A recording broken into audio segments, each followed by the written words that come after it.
Eh bien, bonjour à tous, j'espère que vous allez bien. Aujourd'hui, on va continuer l'histoire des Estiens. Et nous allons passer à la phase animale, la phase qui est sur la terre ferme. Bon visionnage! Au fil de ces années, les nageoires ont disparu et une des nageoires s'est déplacée au niveau de son crâne pour faire peur aux ennemis et d'autres utilités secondaires. Une protubérance électrique s'est posée au niveau de sa queue et des pattes sont apparues sur son corps. Au contraire de certains dinosaures ou d'autruches, les pattes où il se repose sont ses bras et non ses jambes. Et c'est ainsi que les Estiens vont sur la terre ferme. Et nous pouvons voir qu'ils ont déjà le geste inné de faire un nid. Et nous pouvons voir qu'elle sait déjà comment se nourrir dans ce nouveau monde. Nous pouvons voir qu'il est curieux et va chercher dans les ossements pour comprendre comment fonctionne ce monde. Il va vite voir qu'il n'est pas seul à avoir évolué et il va montrer sa sympathie avec ces nouveaux arrivants jusqu'à ce qu'il leur donne leur entière confiance. Mais ils découvrent un nid beaucoup trop proche à leur goût de leur nid et va vite les exterminer pour montrer leur puissance, faisant des feintes pour déstabiliser l'ennemi. En créant toutes ces techniques de combat, le cerveau des Estiens se développa encore, pouvant accueillir un autre Estien en tant qu'éclaireur. Avec l'évolution intérieure, il était logique qu'il y ait une évolution extérieure.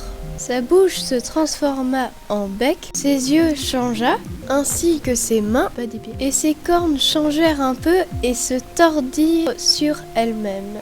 Des petites choses esthétiques apparut sur son corps et sa protubérance électrique se transforma en une petite boule seulement pour l'esthétisme. Les Estiens ont un don que les autres n'ont pas, ils ont le don de faire apprendre. Ils apprennent à leurs petits comment se comporter socialement mais aussi comment combattre.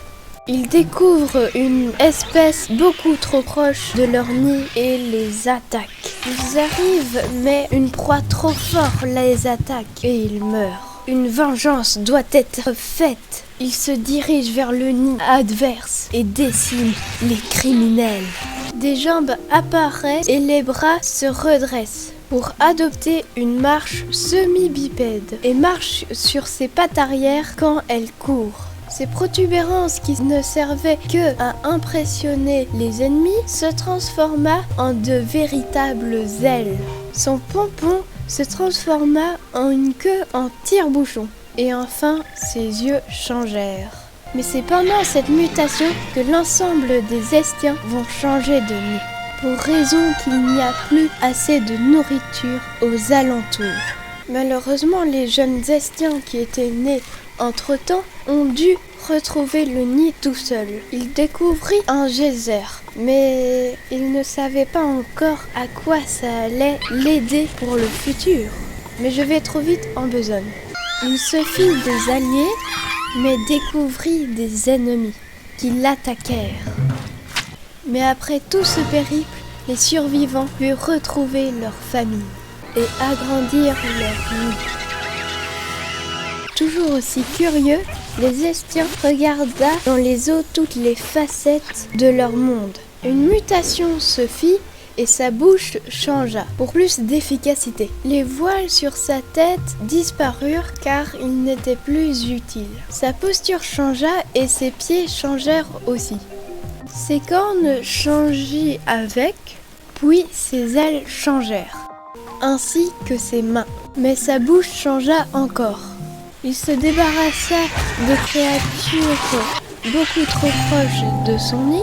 Il découvra des nids bizarres, puis découvra une créature puissante et majestueuse, puis en découvra une deuxième et assista à un combat des deux. Puis se fit ami avec le gamin et évolua encore une fois, recruta le gagnant, trouva le frère du perdant et enfin le recruta dans son équipe. Pendant une éruption! Grâce à toutes ces expéditions, le cerveau des Estiens se complexifie. Et voilà, c'est fini pour aujourd'hui, j'espère que vous avez aimé la vidéo. Moi j'ai bien aimé la faire. N'hésitez pas à mettre le pouce bleu, à vous abonner, à mettre la cloche et à partager la vidéo s'il vous plaît. Ça serait cool. Et maintenant je vous dis bye bye.